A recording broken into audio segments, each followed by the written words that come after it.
So I know the door is not sagged. What did they do there? When they installed this, they should have had this side of the door jamb, they should have lowered it down a little bit. But they didn't. Hello. I have my clothes on. Oh, okay.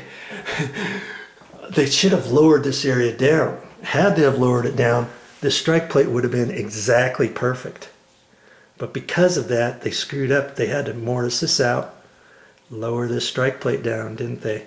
Had it been up, had they have not mortised it down, they could have taken a reamer bit and reamed the bottom of that out. But because they lowered it so low, the reamer bit would have hit that screw. Hey, baby. Hi, honey. What are you doing? Can I show you on video?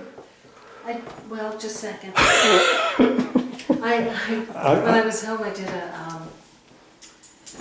decided to do a spin class. A spin class? For 45 minutes. Oh, on the Peloton. On the Peloton. Did you like that? I did. It was nice. Hey, I wasn't going to make this video about Peloton or anything, but I think I'm gonna end up making a couple videos on Pelotons and have you on there showing how to click in and how to run the Peloton and stuff, because I think you like that Peloton machine, don't you? I love it. Because it's hooked up to internet and you can see all kinds of different classes. You like that, don't you?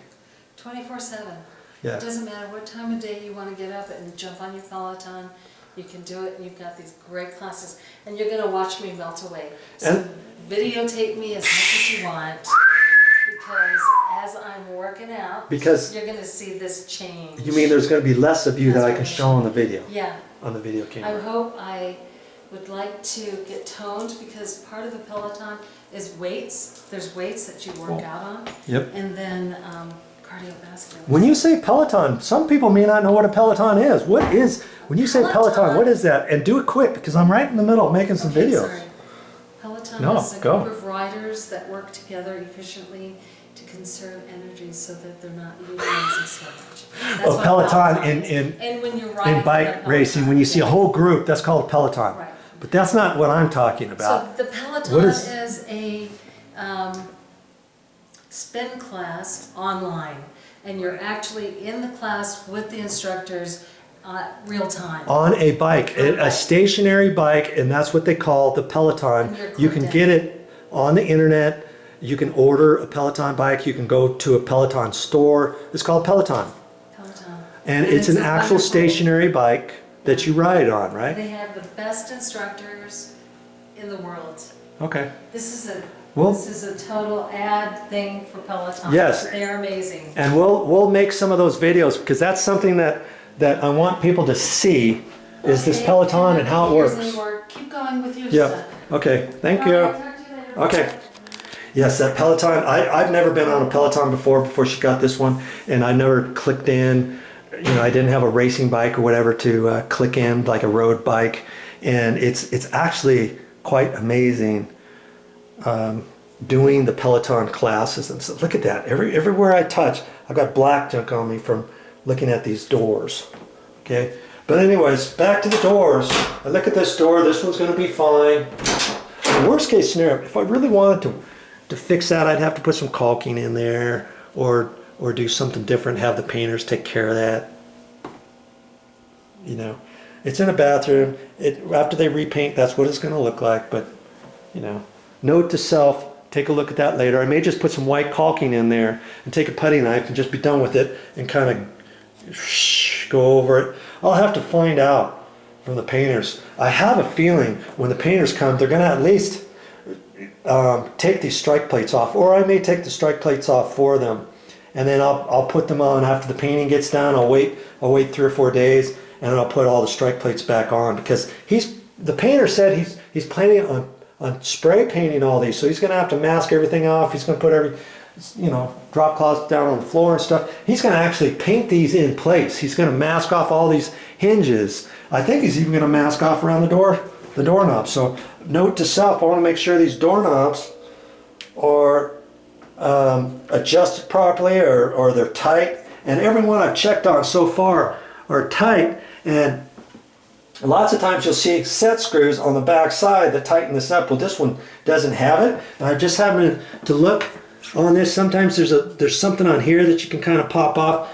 But see, on the side of this one, there's something here. So you take a small little screwdriver, and this is on a spring-loaded goodie. You push that in, and you can pop this edge of the door knob off. And usually you always do that on the inside. You don't do that on the outside as much. See this? You've got the lock there, the little hole in the door, and there's a notch there. But I always like to take off the back side, because that's where your other screws are going to be. So I can pull that off, and then I look on the side of this escutcheon trim is what this is called, and usually you'll see a little groove somewhere. And see, there's a slight little groove right there for a little small screwdriver again, not a real tiny screwdriver, but the next size up. And then you take that and you just put your screwdriver in there, a flat screwdriver, and tweak it just a little bit, and that'll pop off. And then your screws are in there. Then you can, if you got one that's loose, then you can tighten that up, adjust it up or down. If this thing is slid down or something, you can adjust that, tighten that up, pop that back on, push this on there, pop it back on. So I might do some checking of that too when I work on these doors. Okay. So far I know I've got to fix this door in here. And I'm going to make some notes for myself as I go. I look at these doors in the hallway, and everything seems to be fine on them. And here's the laundry room right here. And I look at that door, and it looks like the gap, there's just a little bit bigger gap on the right hand side horizontally. See? There's a little less right over there. But when I look at this line going all the way down, the vertical line, if that looks straight and I've got enough gap and it all looks about the same, I'm fine. And see, that one looks good. So I know it isn't sagging very much. I mean, it could be slightly sagging, but if I fix this one, can you see the gap right there? I got enough gap over there. If I fix that sag, that's going to raise that door up. I'm going to have a bigger gap up there, even more so. And I don't really need to have that. I'm looking at this. See that gap? That's nice. When I look at it, everything is closing fine. It looks fine. I think I'm going to leave that one alone.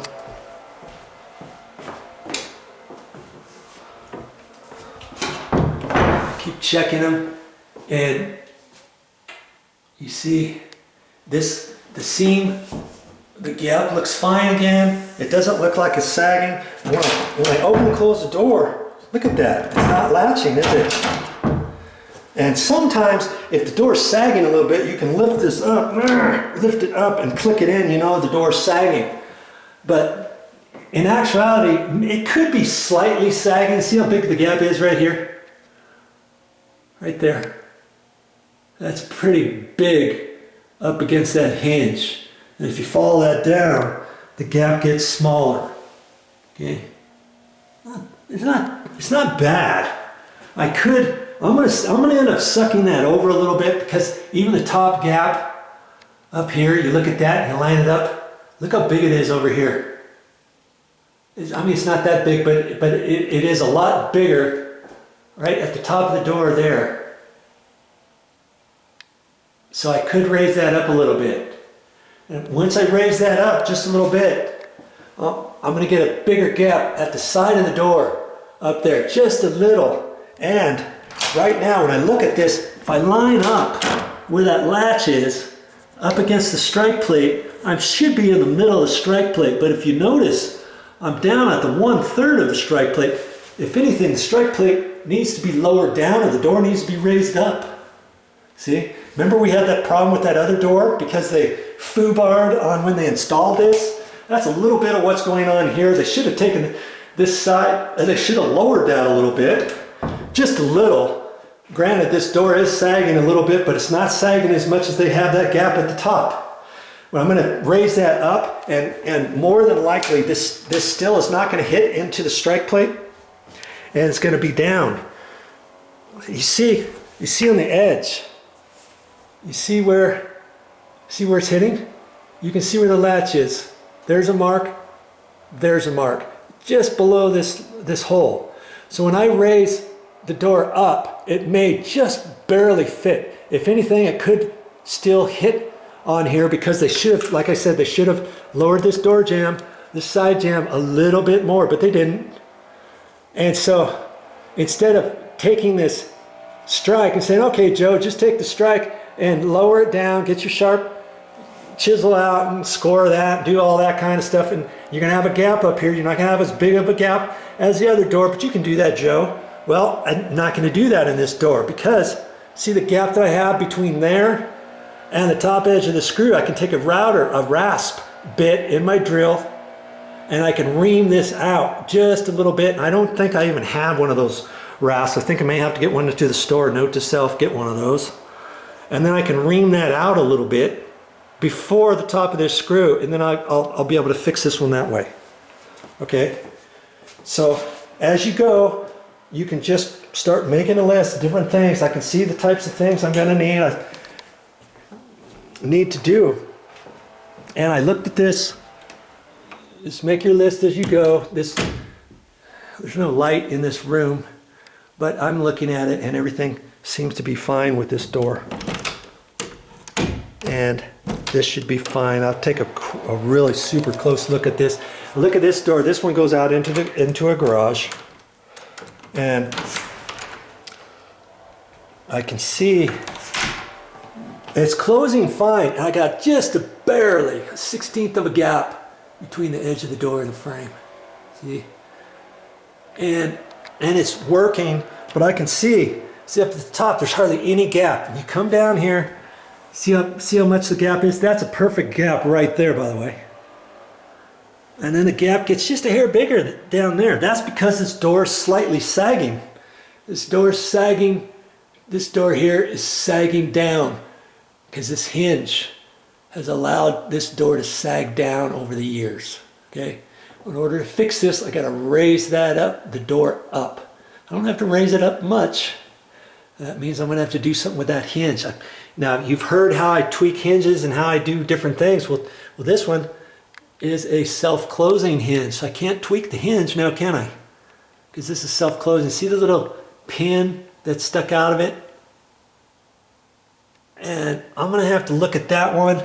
And it's probably like the other ones. See, these don't have the little Allen wrench that I can put in there. It's not in either one. See, here's the little pin thing there. And I know I'm going to need some more of those pins. So I can take one pin. See, there's other little holes in there. I take a pin, put it in another hole, and then pull it over to the left so I can pull that pin out. And back and forth you go. And lots of times those little pins, you know, I'm sure you can buy them at a hardware store. I've never had to buy one. Usually I take an 8-penny or 6-penny finish nail and I'll cut it off. I'll cut a little piece off and I'll leave the head on there or something. Then I use that as my pin. And I can make it a little bit longer just so I have enough room to kind of bend it around back and forth. I'll actually have it a little bit longer, yeah, so I use that as my focal point and take it and use it and bend it back, take the pin out and tighten it, loosen it, do whatever I have to do. Then take that pin out, then I can put it in the next one, do it again, put it in the next one, back and forth. You'll figure it out. It's kind of easy to do. So I'd have to take, because that has a pin on there, see that pin actuates the spring in that self-closing hinge. So that's why the door closes automatically. And you want that on your garage door that goes from your garage to your house. And incidentally, when I look at this, there's a self-closing hinge at the top and bottom of this door, and see, it's not closing all the way, is it? See, it just needs a little bit more oomph to close it. So note to self, I know once I take that off, I can fix everything. You know, once I loosen up that spring-loaded deal and take that pin out, then I got to take the screws out of there. Remember, flop that back over, pre-drill 2 holes, one down low, one up high, underneath this hinge. That's why I have to undo those screws, flop that out of the way, pre-drill my holes, put some long screws in there so they're not in the same areas as these holes, right? Suck that door jamb over, put the hinge back on there,